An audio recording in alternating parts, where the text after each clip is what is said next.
Hi అండి, నమస్తే. నేను వేద. వెల్కమ్ బ్యాక్ టు ఎంత అందమైన జీవితం.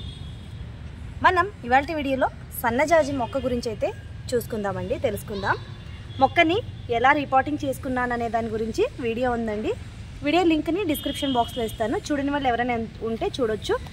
రిపోర్టింగ్ చేసిన తర్వాత మొక్కని నేను ఎలా పాకించుకున్నాను, దీన్ని ఎలా పెట్టుకున్నాను మొక్కని, అలాగే మరి మొక్క ఎలాగొచ్చింది అనే దాని గురించి ఫుల్ డీటెయిల్గా ఈ వీడియోలో అయితే చెప్పబోతున్నానండి.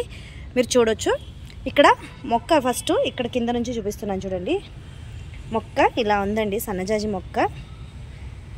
దీన్ని రిపోర్టింగ్ చేసిన తర్వాత ఇలా వచ్చిందనమాట మొక్క. రిపోర్టింగ్ వీడియో చాలా జనం చూసే ఉంటారండి, నాకు కామెంట్ కూడా వచ్చింది. రిపోర్టింగ్ చేసుకున్న తర్వాత మొక్కని మనం ఎలా పాకించుకోవాలి, ఏ విధంగా పందిరే వేయాలని చెప్పి అడిగారనమాట. పందిరి వేయాల్సిన అవసరం అయితే లేదండి. సో నేను చెప్పినట్టు పాకించుకోండి, మొక్కని చాలా బాగా వస్తుంది అనమాట. సో ఇక్కడ చూస్తే నేను వాటర్ క్యాన్ అయితే తీసుకున్నానండి. 20 లీటర్స్ మనకి వాటర్ క్యాన్స్ వస్తాయి కదా, అది తీసుకొని అందులో కట్ చేసుకుని మొక్కని రిపోర్టింగ్ అయితే చేసుకున్నాను అనమాట. చేసుకున్న తర్వాత ఇక్కడ వచ్చిన కొత్త చిగుర్లు అనమాట ఇవన్నీ. ఈ కొత్త చిగురిని మీ ఇష్టం అండి, మీకు కింద ఇది మాత్రమే కావాలనుకుంటే కొత్త చిగురిని కట్ చేసి తీసేయండి, లేకపోతే ఇలా ఉంచుకుంటే కూడా పర్వాలేదు. మీకు చిగురు అనేది వచ్చింది కాబట్టి పువ్వులు తప్పకుండా వస్తాయి ఇందులో. ఒకసారి పువ్వులు వచ్చిన తర్వాత అయితే కావాలంటే కట్ చేసేసుకోవచ్చు అనమాట. మీకు మొక్క బాగా గుబురుగా రావాలి అనుకుంటే మీరు వీటిని కూడా కలిపి పెంచుకోవచ్చు అనమాట. అలాగే ఏంటంటే మొక్కని ఎలా పాకించుకోవాలంటే, ఇలా పెరిగిన ఒక స్టెమ్ అయితే ఏదైతే ఉంటుందో దానికి దారం కట్టుకోండి.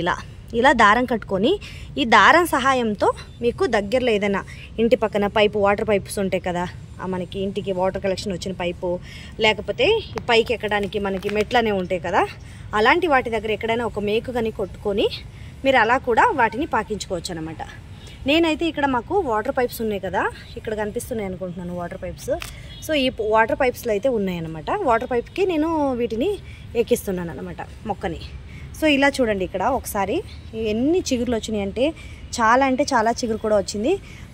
మొక్క రిపోర్టింగ్ చేసుకుని నెల అవుతుంది అనుకుంటున్నానండి. నెల కూడా అవ్వలేదు ఇంకా. నెల అవ్వకముందే మొత్తానికి చిగురు అనేది బాగా వచ్చింది.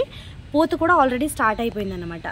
నేను ఇక్కడ దారం సహాయంతో తీసుకుని ఇక్కడ దాకా చూడండి, ఇక్కడ ఇలా కట్టేసుకున్నాను అనమాట. దీనికి ఇలా కట్టుకుంటే ఏంటంటే గాలికి అది మొక్క కిందకి పడిపోకుండా ఉంటుంది అనమాట. అలాగే ఇక్కడ చిగురు కూడా చూడొచ్చు మీరు.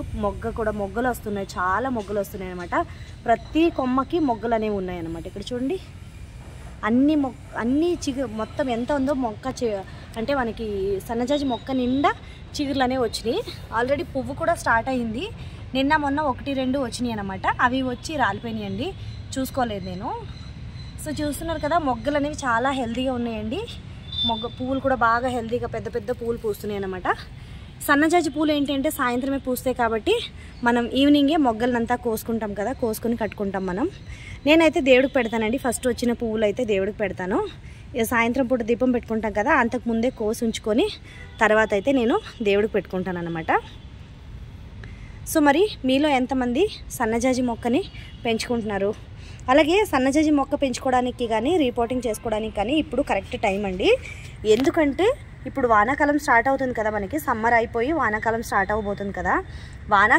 వానాకాలం టైంకి మీరు మొక్కని కనుక రిపోర్టింగ్ చేసి రెడీ చేసుకుని ఉంచుకున్నారనుకోండి, పువ్వులు మాత్రం విపరీతంగా పూస్తుంది అనమాట సన్నజాజి మొక్క. వానలు పడేటప్పుడు సన్నజాజి మొక్క, అలాగే సన్నజాజి పూలు, విరజాజి పూలు ఎక్కువగా పూస్తాయి అన్నమాట. సో అందుకే వానాకాలం స్టార్ట్ అవ్వడానికి ముందే నేను రిపోర్టింగ్ చేసుకొని మొక్కనైతే రెడీ చేసి ఉంచుకున్నాను అనమాట. సో ఈ విధంగా అయితే నేను పాకించుకున్నాను. ఒకవేళ మీకు పందిరి వేసుకోవడానికి వీలుగా ఉంటే పందిరి వేసుకొని చిన్నదిగా వేసుకోండి. పందిరి మనకి చేతికి చీర వేసుకొని పువ్వులు కోసుకునేటట్టు వేసుకుంటే చాలా మంచిదనమాట. ఇక్కడ పైకి నేను ఎక్కించేస్తాను కాబట్టి ఇక్కడ దాకా వస్తుంది అనమాట నాకు. ఇక్కడికి వచ్చి ఇటువైపు అయితే మాకు ఇక్కడ పైకి ఎక్కడానికి ఇనుముది మెట్లు ఉన్నాయన్నమాట. సో వీటికి కూడా నేను దారం కట్టుకొని ఎక్కించుకోవచ్చు దీన్ని. కానీ నేను ఇలా పైప్కే ఉండనిచ్చానండి. ఇంతకు పైన వెళ్ళింది అనుకోండి, పువ్వులు కోసుకోవడానికి కూడా మనకి ఇబ్బందిగా ఉంటుంది కదా, అందుకని నేను కింద వరకు మాత్రమే ఉంచుకుంటున్నాను అనమాట. నేను దూరం నుంచి మీకు చూపిస్తున్నాను చూడండి. ఇక్కడ చెట్టు పెద్దగా వచ్చిందనమాట. కింద అయితే ఇలా ఉందన్నమాట. ఇక్కడ నుంచి ఇక్కడ ఇలా ఏనే ఉంది కదా, దీని పక్క నుంచి అలా వేసుకున్నాను అనమాట. కావాలంటే దీనికి కూడా పాకించుకోవచ్చు, కానీ ఎక్కేటప్పుడు దిగేటప్పుడు కాళ్ళకి చేతులకి తగులుతాయి అని చెప్పి నేను పక్కన ఉంచుకున్నాను అనమాట మొక్కని. సో ఇలా అయితే ఉందన్నమాట. ఇలా వాటర్ పైప్స్ ఉన్నాయి కదా, ఈ పైప్కి అయితే చెట్టుని పాకించుకున్నాను అనమాట. సో ఒకవేళ పందిరి వేసుకోవడానికి వీలుగా లేనప్పుడు మీరు ఎక్కడ ఒక మేకు కొట్టుకొని దానికి దారం కట్టుకొని అలా కూడా మీరు మొక్కని సన్నజాజి మొక్కని పాకించుకోవచ్చు అన్నమాట. సో సన్నజాజి పూలు బాగా ఎక్కువగా పుయ్యాలి అంటే ఏం చేయాలి, చాలామందికి డౌట్స్ ఉంటాయి కదండి. సో మొక్క పువ్వులు అనేవి బాగా ఎక్కువగా పుయ్యాలి అంటే సన్నజాజి మొక్కకి బియ్యం కడిగిన నీళ్ళలో కొద్దిగా కాఫీ పౌడర్, అలాగే కొద్దిగా అలోవెరా పీసెస్గా చిన్నగా పీసెస్ కట్ చేసుకొని వాటిని 2 days ఉంచేయండి మీరు. అలా 2 days ఉంచిన తర్వాత వాటిని మీరు ఫిల్టర్ చేసి మొక్కకి ఆకులకి స్ప్రే చేసుకోవచ్చు, అలాగే మొక్క మొదట్లో కూడా ఇచ్చుకోవచ్చు, మట్టికి కూడా ఇచ్చుకోవచ్చు. అలా కనుక మీరు ఇచ్చుకుని ఈ టిప్స్ని అయితే ఫాలో అయ్యారనుకోండి, పువ్వులు అనేవి బాగా విపరీతంగా పూస్తాయి అన్నమాట. సో నేను ప్రస్తుతానికి రిపోర్టింగ్ చేసుకున్నాను కాబట్టి ప్రస్తుతానికి ఏమీ ఇవ్వలేదు, వాన పడుతుంది కాబట్టి చెట్టు బాగానే వస్తుంది మొక్క, అందుకే నేను ఏమీ ఇవ్వలేదన్నమాట. ఒకవేళ ఈ పువ్వులన్నీ వచ్చి అయిపోయిన తర్వాత, ఇక్కడ పువ్వులన్నీ వచ్చిన తర్వాత ఏంటంటే ఇక్కడ ఈ స్టెమ్ ఉంటుంది కదా, ఇక్కడికి కట్ చేసేయాలన్నమాట. ఇక్కడ కనుక మీరు కట్ చేసుకున్నారంటే దీని నుంచి మళ్ళీ ఇంకా ఎక్కువగా పువ్వులు రావడానికైతే అవకాశం ఉంటుంది అన్నమాట. అందుకే పువ్వులు వచ్చి రాగానే మొక్కని పువ్వులన్నీ అయిపోగానే ఇక్కడ ఇంతవరకు ట్రిమ్ చేసేయండి.